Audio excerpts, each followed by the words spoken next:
Hi, I'm Dr. Wilson. I'm a PhD molecular biologist, and welcome to another COVID-19 debunking video. So recently I saw this video that went viral where a Dr. Dan Stock got up in front of a board of doctors at a public hearing, and he had some things to say.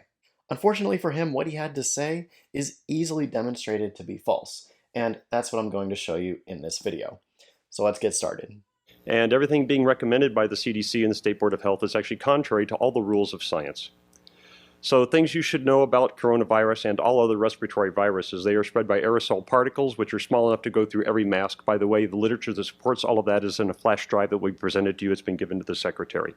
Well, actually, SARS-CoV-2 travels through the air in the form of droplets in addition to aerosols. Both particles are liquid and, in fact, do get caught in the mask. How do we know this? Well, we've tested it directly with SARS-CoV-2.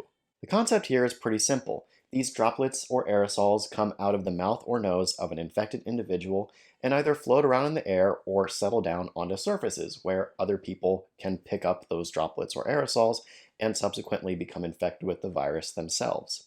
Putting a cloth, surgical, or N95 mask in front of your face definitely reduces the amount of droplets and aerosols that you spread into the environment. So his very first claim that masks don't help prevent the spread of aerosols is easily demonstrated to be false.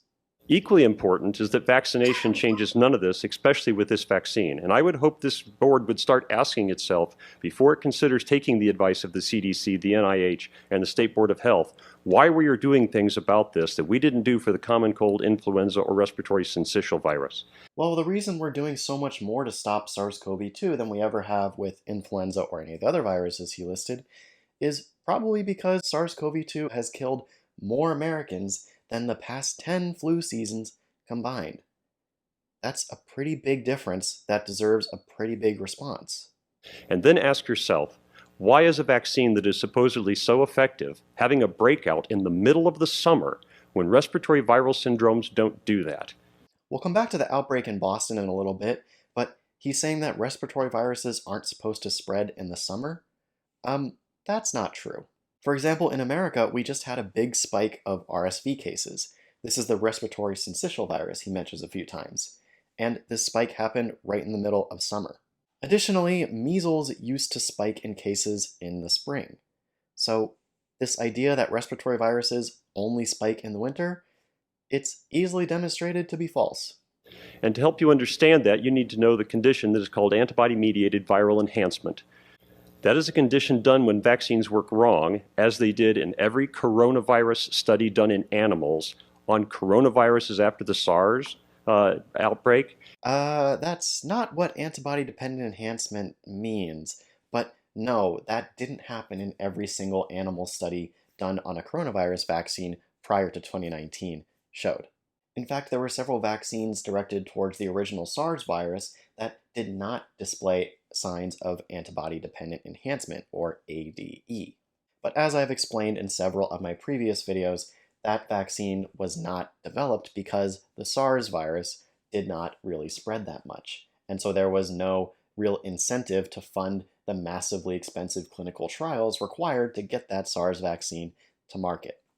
Where a vaccine used in a vulnerable individual, done the wrong way, which cannot be done right for a respiratory virus which has a very low pathogenicity rate, causes the immune system to actually fight the virus wrong and let the virus become worse than it would with native infection. Okay, so I've explained antibody-dependent enhancement in several of my previous videos, but for now, just know that antibody-dependent enhancement means worse disease. And this phenomenon is pretty rare. I can only think of two examples off the top of my head of vaccines in recorded history that have elicited this kind of antibody response. But because we knew that this phenomenon happens sometimes, we were able to specifically test for it while these COVID vaccines were being developed. This was done in animal studies, where animals were given the COVID vaccines and then challenged with the virus itself.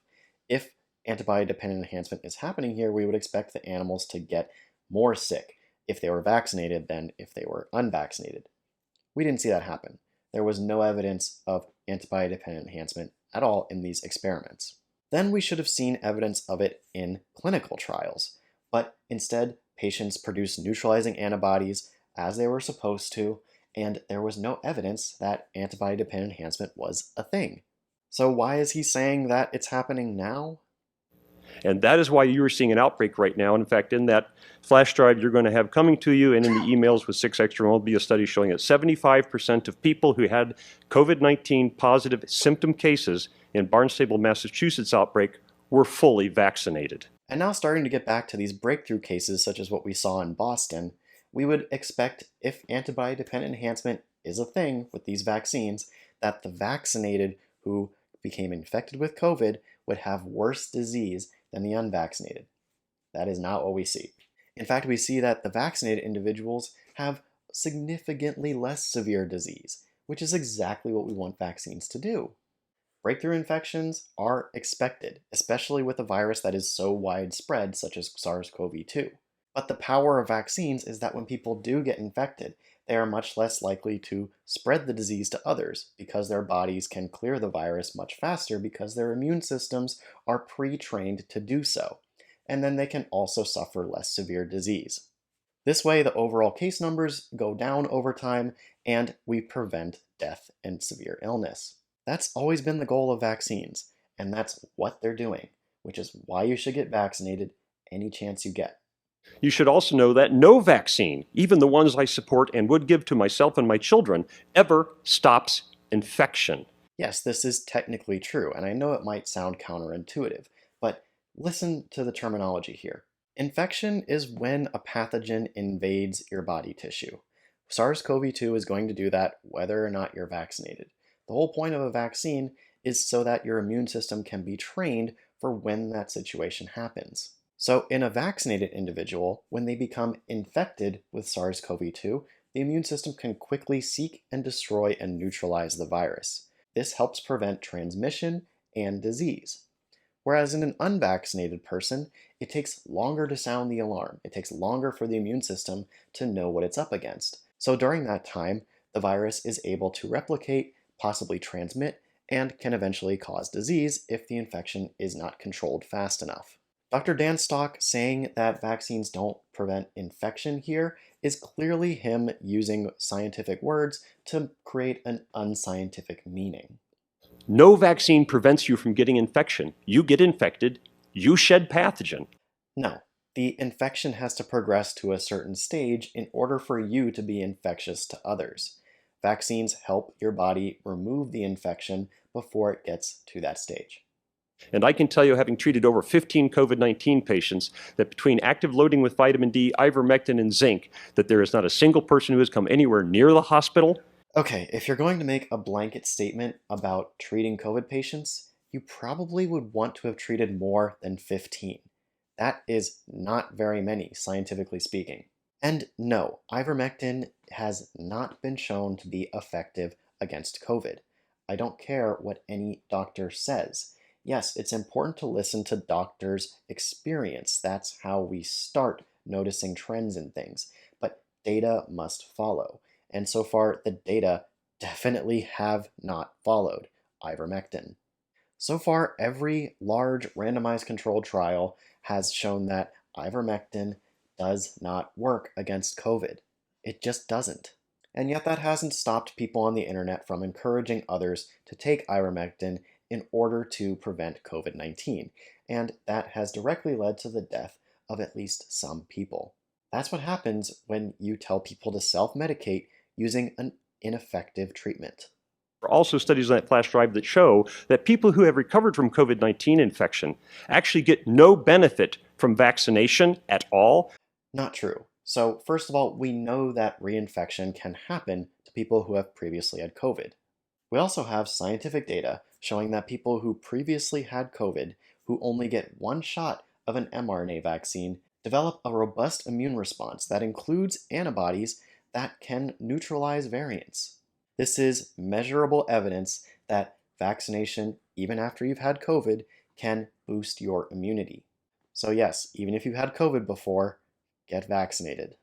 Therefore, the policies that you are basing on are totally counterfactual.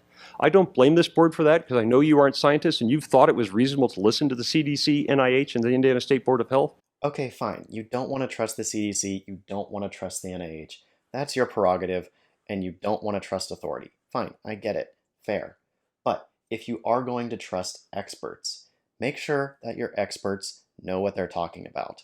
I know it can be hard to find good information and good experts, especially when there are so many people like Dr. Dan Stock on the internet who are spewing misinformation that is easily demonstrated to be false by anybody who knows what they're talking about. So if you want good information and you have questions that you want answered by real experts, then I recommend you attend the American Society for Virology town hall meetings. These are online free Zoom meetings that are called town hall meetings where the public can meet with virology experts and ask any questions you have about vaccines, COVID-19, etc. I'll put a link to their town hall meetings in the description below so that you can check it out for yourself, along with links to all of the other science that I talk about in this video. Because at the end of the day, I'm just one scientist who does his best to understand the data. I'm not an expert in everything, and when I don't understand the data, I listen to the experts. Well, that's going to do it for this video. That's another viral COVID misinformation video debunked. I do hope you've enjoyed it. If you have, don't forget to subscribe so you can catch me next week, where I'll be debunking some more funky stuff. See you then.